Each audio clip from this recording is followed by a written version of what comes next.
அருட்பேராற்றலை வணங்கி, குரு போகர் பெருமான் அவர்களை வணங்கி, ஜெகஜோதி சுவாமி சிவானந்த பரமஹம்சர் அவர்களை வணங்கி, வைத்தியர்கள், வாதிகள் மற்றும் ஆராய்ச்சியாளர்கள் மற்றும் அனைத்து மக்களையும் வணங்கி, உங்களிடம் இன்று நாம் சொல்லக்கூடிய ஒரு அற்புதமான இரகசியமான முறை பல பேருக்கு தெரிந்திருக்கலாம், சில பேருக்கு தெரியாமல் இருக்கலாம். என்னவென்றால், சித்தர் பௌர்ணமியினுடைய ரகசியம். சித்தர் பௌர்ணமி என்றால் நாம் தெரியாமல் சித்ரா பௌர்ணமி அப்படின்னு சொல்லுவோம். அது சித்தர் பௌர்ணமி ஆகும். சித்தர்களுக்கென்று ஒரு மாதம் இருக்கிறது. அது சித்திரை மாதம் என்று சொல்கிறோம். அது சித்தர் மாதமாகும். சித்தர் மாதத்திலே வருகின்ற பௌர்ணமிக்கு பெயர் சித்தர் பௌர்ணமி.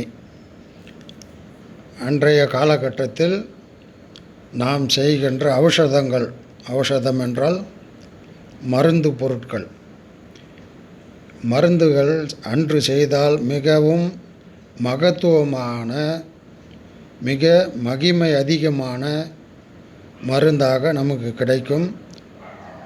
அன்று செய்கின்ற ரசமணிகள் மிகுந்த வீரியத்தோடு செயல்படும். அன்றைய நாளினுடைய அதிசயம் என்னவென்றால், சமாதி நிலையிலே இருக்கின்ற குருமார்களும், சஞ்சார சமாதி, யாருட சமாதி, சஞ்சீவினி சமாதி என்று பல சமாதி நிலைகள் அடைந்து உடலோடு அப்படியே மறைந்திருப்பார்கள். அவர்கள் எந்த கிரகத்தில் இருந்தாலும், பூமியில் இருந்தாலும், இவர்கள் அனைவரும் அன்று பூமியிலே இருந்து மேலே வந்து, மண்ணிலே இருந்து மேலே கிளம்பி வந்து, சாதாரணமாக மனிதர்களைப் போல, சாதாரணமான பிச்சைக்காரர்களைப் போல உலவி கொண்டிருப்பார்கள். சில பேர் நமக்கு தெரியாமல் சூக்கமாகவும் சுற்றி கொண்டிருப்பார்கள். அப்படி இருக்கின்ற காலகட்டத்திலே நாம் செய்கின்ற புண்ணிய காரியங்கள், நாம் செய்கின்ற தான தர்மங்கள், ஒரு அன்னதானம் செய்கிறோம் என்றால், நாம் நல்லவராக இருந்தால், அன்று நம்மிடம் வந்து யாரோ ஒரு பிச்சைக்கார ரூபத்திலோ யாரோ ஒரு மனிதரை போல வந்து சாப்பிட்டு விட்டு செல்வார்கள். நாம் கெட்ட எண்ணத்தில் அன்னதானம் செய்தாலோ, சரியில்லாத பணம், நல்ல வகையில் சம்பாதிக்காத பணத்திலே நாம் தான தர்மங்கள் செய்தாலும் அந்த இடத்திற்கு சித்தர்கள் வரமாட்டார்கள், அந்த உணவை அருந்த மாட்டார்கள். ஆகவே நாம் அன்றைக்கு செய்கின்ற தான தர்மியங்கள் அவ்வளவு புண்ணியம், அவ்வளவு மகத்துவம் வாய்ந்தது. ஒரு முறை நாம் உழைப்பினால் செய்கின்ற அந்த தான தர்மத்திற்கு 7 தலைமுறைக்கு நமக்கு புண்ணியங்கள் வந்து சேரும். நாமும் நமது சந்ததியாரும் நன்றாக வாழ முடியும். துன்பங்களிலிருந்து விடுபட்டு ஆனந்தமாக, சந்தோஷமாக வாழ சித்தர்கள் நமக்கு வழி செய்வார்கள். அந்த நிலையிலே நாம் பார்க்கின்ற போது, அன்று தயாரிக்கக்கூடிய ரசமணி நல்ல நேரம் பார்த்து செய்யணும். அந்த காலண்டர்லேயே போட்டிருக்கோம் நல்ல நேரம்னு. ரசத்தை நம்ம சேர்த்து மூலிகையோ அல்லது வேறு குரு மருந்துகளோ போட்டு அரைத்து செய்கின்ற போது நல்ல நேரம் பார்த்து அந்த ரசத்தையும் அந்த குரு மருந்தையும் ஒன்றாக இணைக்க வேண்டும். பிறகு அரைத்து சுத்தம் செய்துவிட்டு கடைசியாக மணியை நாம் தயாரிக்கின்ற பொழுது அல்லது உருட்டுகின்ற பொழுது அந்த நேரத்திலும் நல்ல நேரமாக பார்த்து நாம் அதை உருட்ட வேண்டும். சித்தர்களுடைய பெயரை சொல்லிக்கொண்டு யாருக்கு நாம் செய்கிறோமோ அவர்களுக்கு நன்மை நடக்க வேண்டும் என்று சொல்லி மனதார வேண்டிக் கொண்டே அதை செய்ய வேண்டும். அரைக்கின்ற போதும் சித்தர்கள் பெயரை சொல்லிக்கொள்ள வேண்டும். கெதி எடுக்க தெரிந்தவர்கள் கெதி எடுத்துக்கொண்டே மருந்தை அரைக்க வேண்டும்.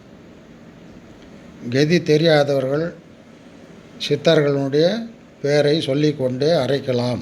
அந்த மணிக்கு அப்படி ஒரு மகத்துவம் நமக்கு கிடைக்கும். நம்முடைய தொழில்கள் சரியில்லை என்றாலும் அந்த மணியை வைக்கின்ற போது தொழில்கள் நன்றாக நடக்கும். குடும்ப பிரச்சனைகள் தீர வேண்டுமென்றால் நடு வீட்டிலே அந்த மணியை வைத்தால் அந்த வீடு முழுக்க அந்த ஆற்றல் அலைகள் பரவுவதனால் நாம் செய்கின்ற தொழில்கள் சிந்தித்து தெளிவாக செய்வோம். அதில் நமக்கு லாபம் கிடைக்கும். சந்தோஷமாக குடும்பம் நடத்தலாம். சில இடங்களில் கோயில் கட்டியிருப்பாங்க. அந்த இடத்துல கூட சில பேர் ஜனங்க வராமல் இருக்கும். சரியாக பூஜை புனஸ்காரம் கூட பண்ண முடியாது இருக்கும். அது மாதிரி இடங்களில் கூட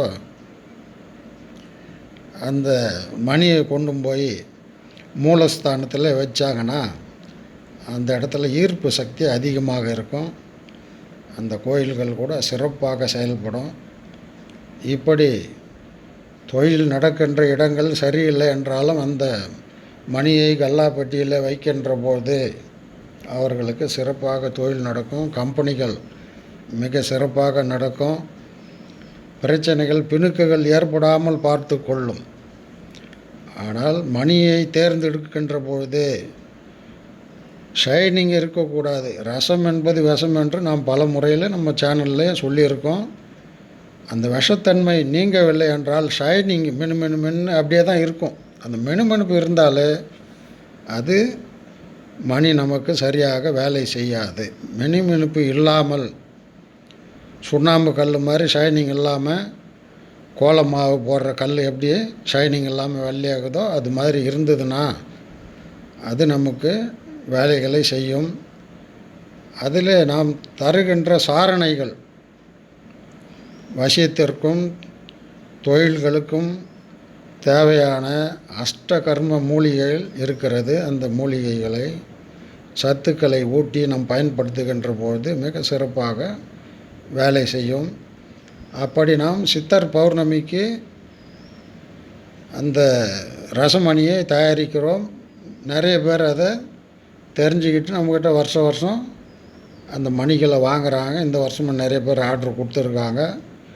சித்தர் பௌர்ணமிக்கு நாம் செய்ய போகிறோம். அன்றைக்கி செய்யறதுக்கு யாரெல்லாம் நமக்கு தேவைன்னு சொல்லிட்டு புக் பண்ணுறாங்களோ கேட்குறாங்களோ அவங்க ரூபாயை கட்டிட்டு இந்த மணியை சித்தர் பௌர்ணமிக்கு மறுநாள் இந்த மணியை பெற்றுக்கொள்ளலாம். இந்த மணி ஒரு வேலையை மட்டும் செய்யாது, பல அதிசயங்களை செய்யக்கூடியது. சித்தர் பௌர்ணமிக்கு கட்டக்கூடிய மணிக்கு அவ்வளவு சக்தி. இந்த ஒரு மணி 7 தலைமுறைக்கு இவர்கள் குடும்பத்தை காப்பாற்றும். ஒரு பெரிய உயர்ந்த குருவானவர் வீட்டில் இருந்தால் எப்படி அவர் வழி நடத்துவாரோ அப்படி இந்த மணியாகப்பட்டது குரு மணியாக இருந்து செயல்படும். அவ்வளவு அதீத ஆற்றல் சக்தி படைத்தது. அதை வாங்கி பயன்படுத்த முடித்தவங்க வாங்கி பயன்படுத்தி பாருங்கள். அதில் எந்த அளவுக்கு உங்களுக்கு நன்மை இருக்குதுன்னு உங்களுக்கே புரியும். நிறைய பேர் மணி வாங்கினவங்க சொல்கிறாங்க. உங்கள் ஃபோன் நம்பர் அட்ரஸ்லாம் இருக்குது, வேணும்னா நீங்கள் ஃபோன் பண்ணி கேட்கலாம். இன்றைக்கி நேற்றுல 1979 நான் இந்த மணியை செஞ்சு கொடுத்துக்கிட்டு இருக்கிறேன். வாங்கினவங்க அத்தனை பேருமே நல்லா இருக்குதுன்னு மட்டும்தான் என்கிட்ட சொல்லியிருக்கிறாங்க. மணி சரியில்லைன்னு இது வரைக்கும் ஒருத்தர் கூட சொன்னது கிடையாது. அதனால் நம்ம அனுபவத்தில் இருந்து செய்வது, அதில் மற்ற நாட்களில் செய்வதை விட அதீதமான பல நூற்றுக்கணக்கான ஆற்றல் சக்தி பொருந்திய மணி என்பது சித்தர் பௌர்ணமி அன்று செய்யக்கூடிய மணிதான். இதில் உங்களிடம் போட்டு உடைப்பதிலே எனக்கு சந்தோஷம், மகிழ்ச்சி. இந்த மணி மாதத்திற்கு ஒரு முறை பௌர்ணமி அன்று கடுகளவு ரசம் தர வேண்டும். அப்படி தருகின்ற பொழுது அந்த ரசத்தை உள்ளே சாப்பிடும், உள்ளே இழுத்து கொள்ளும் அந்த மணி. அப்படி நீங்கள் பௌர்ணமி அன்று ஒவ்வொரு மாதமும் நீ கடுகளவு தருகின்ற போது அந்த மாதத்திற்கு ஒரு மாதத்திற்குண்டான பசி எடுக்காமல் அந்த மணி ஒரு மாதத்திற்கு நன்கு செயல்படும். மீண்டும் அடுத்த மாதத்திற்குண்டான சக்தி என்னவென்றால் கடுகளவு ரசம் அதற்கு தர வேண்டும். இப்படி ஒரு மாதத்திற்கு அதீதமான சக்திகளை வாங்குகின்ற போது துர்சக்திகளும் சிலது அந்த மணியிலே இறங்கிவிடும். அப்படி அந்த மணியிலே துர்சக்தி இறங்கிவிட்டால் அல்லது தேவையில்லாத ஆற்றலை வாங்கிவிட்டால் அதை வெளிப்படுத்துவதற்கு பௌர்ணமி அன்று மஞ்சள் நீர் தயாரித்து ஒரு டம்ளரிலே வைத்து அந்த மணியை அதிலே வைத்து ஒரு 5 நிமிடம் சுத்தப்படுத்த வேண்டும். பிறகு நாட்டு மாட்டு பால் ஒரு 100 மில்லி இந்த மணியை அதிலே வைத்து ஒரு 5 நிமிடம் பொறுத்து குடிக்கின்ற நீரிலே அந்த மணியை கழுவி நம்முடைய விபூதி டப்பாவிலே அதை வைத்திருக்கலாம். இப்படி இந்த மணிக்கு மாதம் மாதம் சுத்தம் செய்வதற்குண்டான வேலையை நாம் செய்ய வேண்டும். அப்படி பௌர்ணமி செய்ய முடியவில்லை என்றால் அமாவாசை அன்று செய்யலாம். அல்லது வியாழக்கிழமை வளர்பிறையாக இருந்தால் வியாழக்கிழமை அன்று சுத்தப்படுத்தலாம். இப்படி மணியை மாதம் மாதம் சுத்தம் செய்து நீங்கள் பயன்படுத்துகின்ற போது நீங்கள் நினைப்பதை விட அதிகமான வசதி வாய்ப்பையும் செல்வத்தையும் உங்களுக்கு தருகின்ற ஆற்றலை உங்களுக்கு உண்டாக்கும்.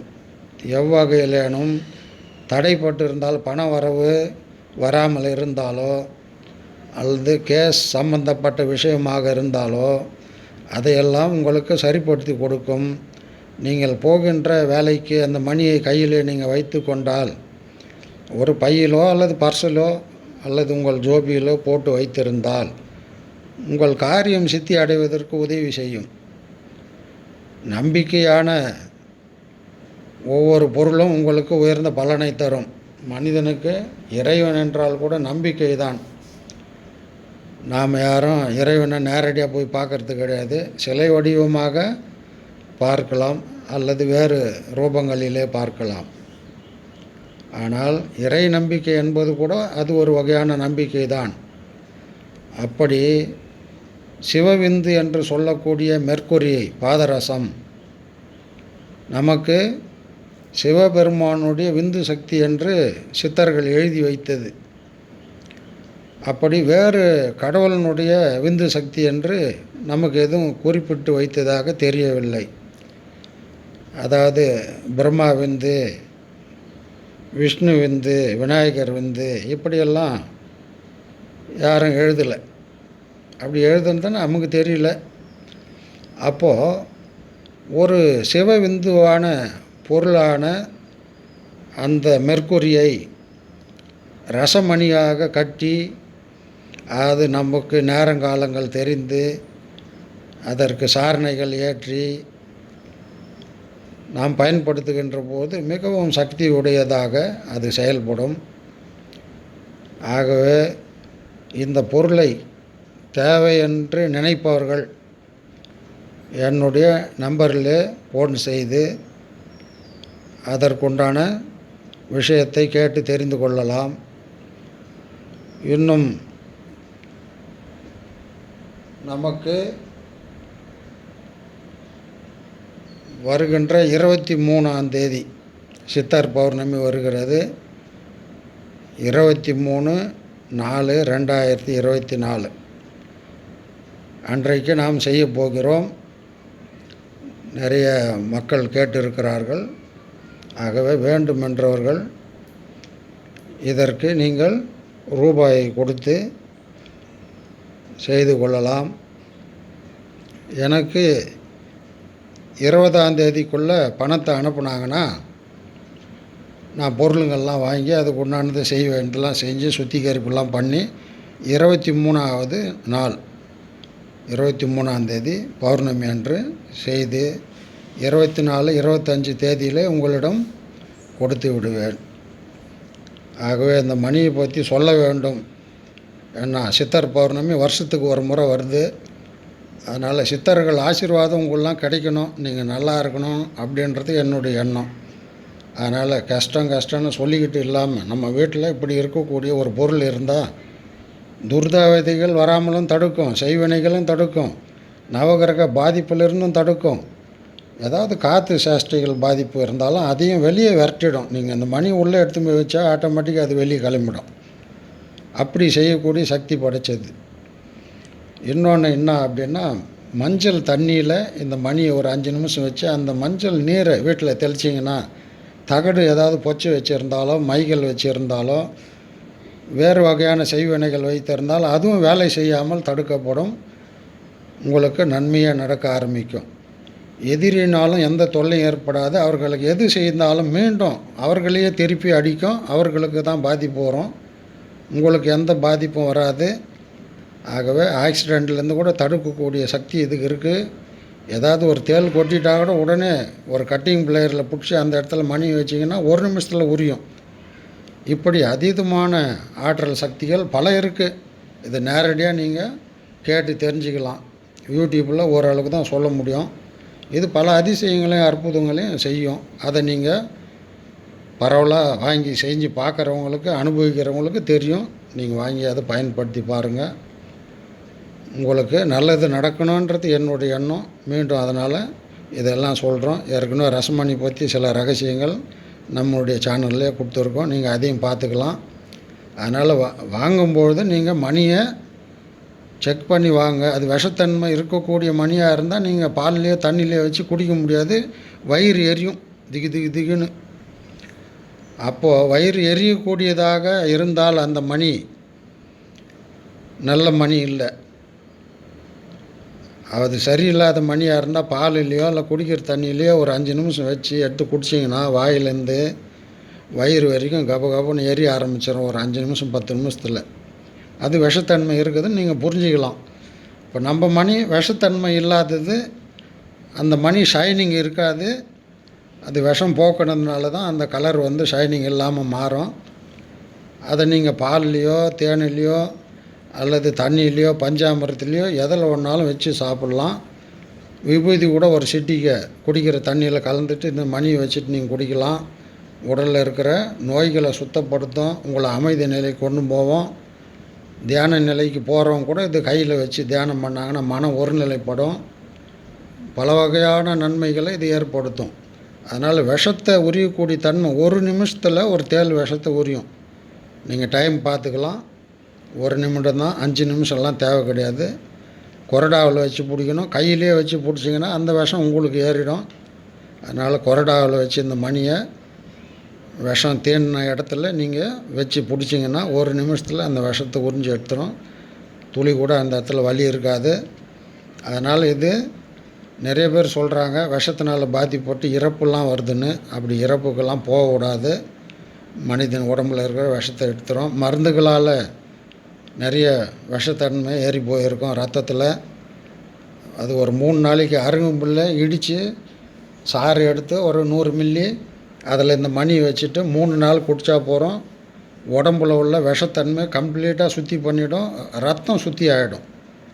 அதனால் சில தவறான மருந்துங்களால் உடம்பு ரத்தம் கெட்டு போயிடும்.